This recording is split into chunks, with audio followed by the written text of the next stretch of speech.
फातिमा की रानी माँ, प्रभु यीशु की माँ, आसरा तू ही है माँ।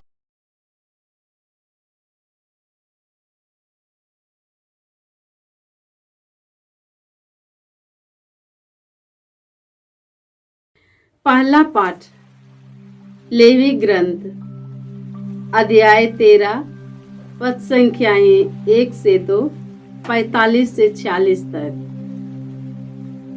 प्रभु ने मूसा और हारून से यह कहा, यदि किसी मनुष्य के चमड़े पर सूजन, पपड़ी या फूल दिखाई पड़े और चमड़े में कोड़ी हो जाने का डर हो, तो वह मनुष्य याजक हारून अथवा उसके पुत्रों में से किसी याजक के पास लाया जाए। कोढ़ी फटे कपड़े पहन ले, उसके बाल बिखरे हुए हों, वह अपना मुंह ढक कर अशुद्ध अशुद्ध चिल्लाता रहे। वह तब तक अशुद्ध होगा जब तक उसका रोग दूर ना हो। वह अलग रहेगा और शिविर के बाहर निवास करेगा। प्रभु की वाणी। ईश्वर को धन्यवाद। वचन अनुवाक्य। हे प्रभु, तू मेरा आश्रय है, तू मुझे मुक्ति के गीत गाने देता है। हे प्रभु, तू मेरा आश्रय है, तू मुझे मुक्ति के गीत गाने देता है। धन्य है वह जिसका अपराध क्षमा हुआ है, जिसका पाप मिट गया है। धन्य है वह जिससे ईश्वर दोषी नहीं मानता और जिसका मन निष्कपट है। अनुवाक्य। हे प्रभु, तू मेरा आश्रय है, तू मुझे मुक्ति के गीत गाने देता है। हे प्रभु, तू मेरा आश्रय है, तू मुझे मुक्ति के गीत गाने देता है। मैंने अपना अपराध स्वीकार किया, मैंने अपना दोष नहीं छिपाया। मैंने कहा, मैं प्रभु के सामने अपना अपराध स्वीकार करूंगा। तब तूने मेरा दोष मिटा दिया, तूने मेरा पाप क्षमा किया। अनुवाक्य।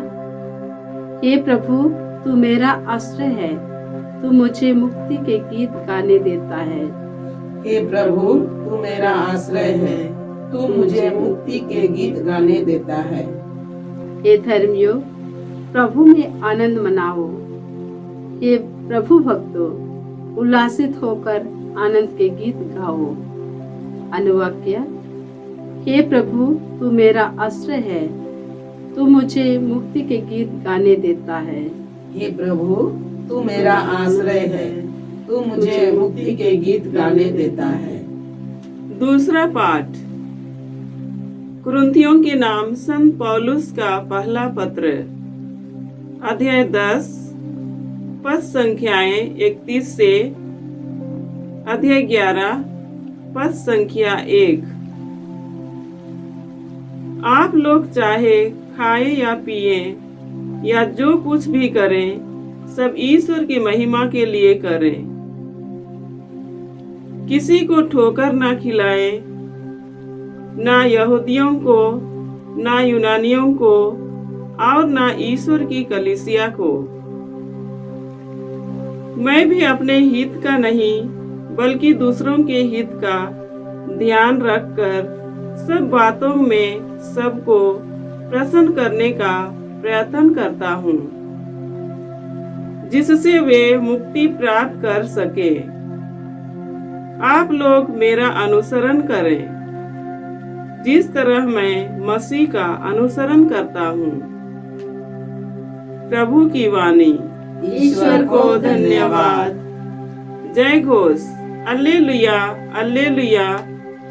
हे प्रभु, बोल, तेरा सेवक सुन रहा है।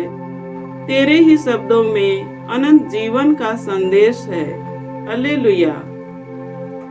प्रभु आप लोगों के साथ हो और आपकी आत्मा संत मार्कुस के अनुसार प्रभु यीशु ख्रिस्त का पवित्र सुसमाचार। हे प्रभु तेरी महिमा हो।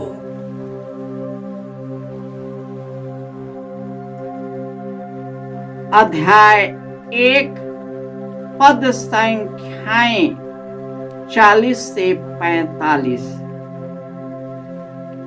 एक कोढ़ी ईसा के पास आया और घुटने टेककर उनसे अनुनय विनय करते हुए कहा, आप चाहें तो मुझे शुद्ध कर सकते हैं। ईसा को तरस आया। उन्होंने हाथ बढ़ाकर यह कहते हुए उसका स्पर्श किया, मैं यही चाहता हूं, शुद्ध हो जाओ। उसी क्षण उसका कोढ़ दूर हो गया और वह शुद्ध हो गया। ईसा ने उसे कड़ी चेतावनी देते हुए तुरंत विदा किया, सावधान, किसी से कुछ ना कहो, जाकर अपने को याजकों को दिखाओ, अशुद्धिकरण के लिए मूसा द्वारा निर्धारित भेंट चढ़ाओ, जिससे तुम्हारा स्वास्थ्य लाभ प्रमाणित हो जाए। परंतु वह वहां से विदा होकर चारों ओर खुलकर इसकी चर्चा करने लगा।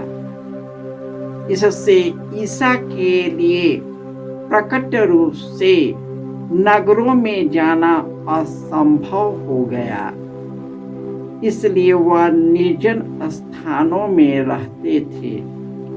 फिर भी लोग चारों ओर से उनके पास आते थे।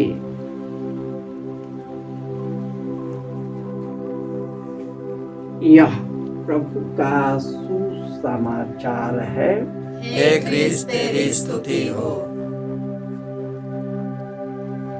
ख्रिस्त में प्यारे भाइयों और बहनों,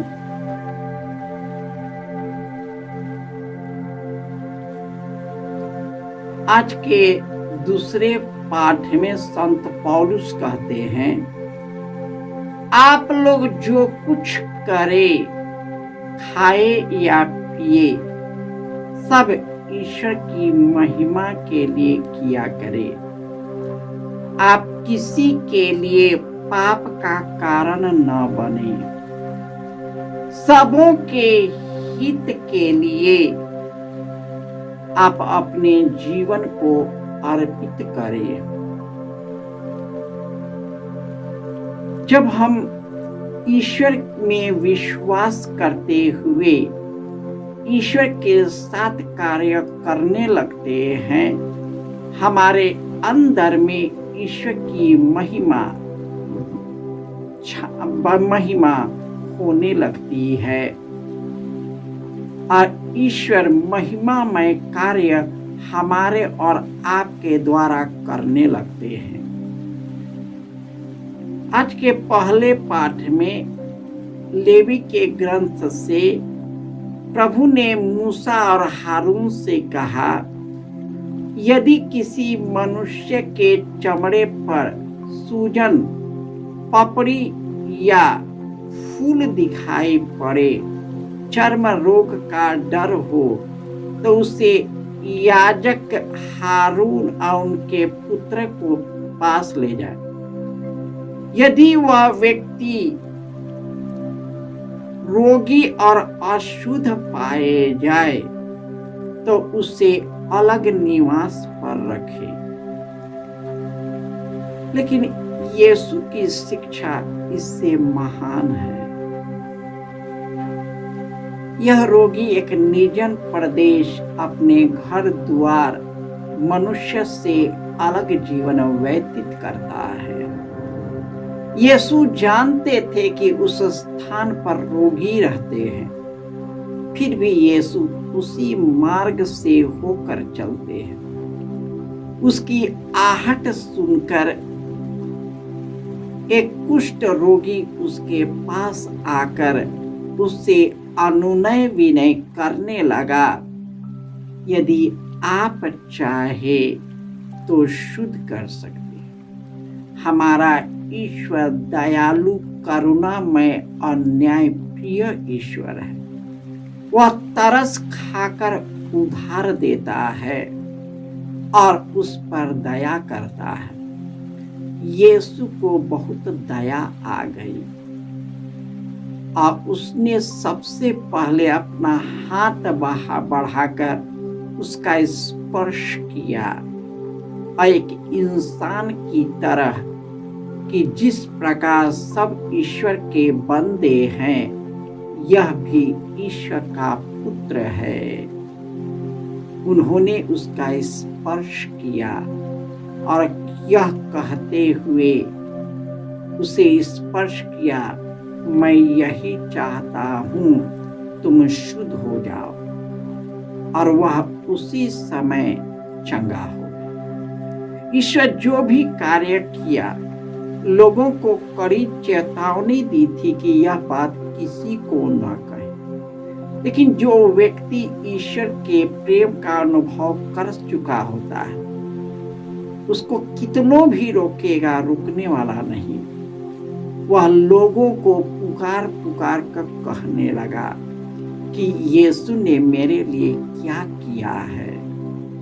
और वे निर्जन प्रदेश चले गए, अनजान जगह पर। फिर भी लोग उनको खोजते खोजते पहुंच जाते थे। यीशु में कौन सी खासियत थी जो बिना बुलाए लोग उन्हें खोजते रहते थे और वे उस जगह पर भी पा लेते थे जहां पर कठिन जगह था। क्योंकि जो भी ईश्वर के भूखे और प्यासे हैं, वे सभी तृप्त कर दिए जाएंगे। क्या हम ईश्वर के लिए भूखे और प्यासे हैं? क्या हमारे जीवन में सुखापन है? क्या हम भी उन्हीं के जैसे कई प्रकार के रोग से ग्रसित है?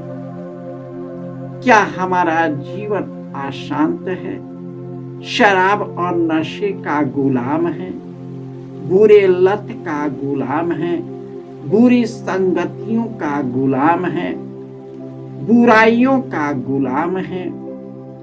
क्योंकि ईश्वर तो जीवन देने आया था। ईश्वर कहता है, मैं इसलिए आया हूं कि तुम्हें जीवन मिले, बल्कि परिपूर्ण जीवन मिले। जिस प्रकार उन्होंने इस कुष्ठ रोगी को जीवन दिया, उसी प्रकार वह भी अपने जीवन से भर दिया है। उन्होंने हमें अपना संतान बनाया। जब हम ईश्वर की संतान हैं, तो हम उनके विरासत के भी भागी हैं। यीशु के द्वारा विरासत के भी भागी हैं। इसलिए हम इस संसार के चीजों के लिए नहीं, इस नश्वर चीजों के लिए नहीं, परंतु उस अनश्वर चीजें जो कभी समाप्त नहीं होती, जो अनंत काल तक बना रहता है। जय यीशु।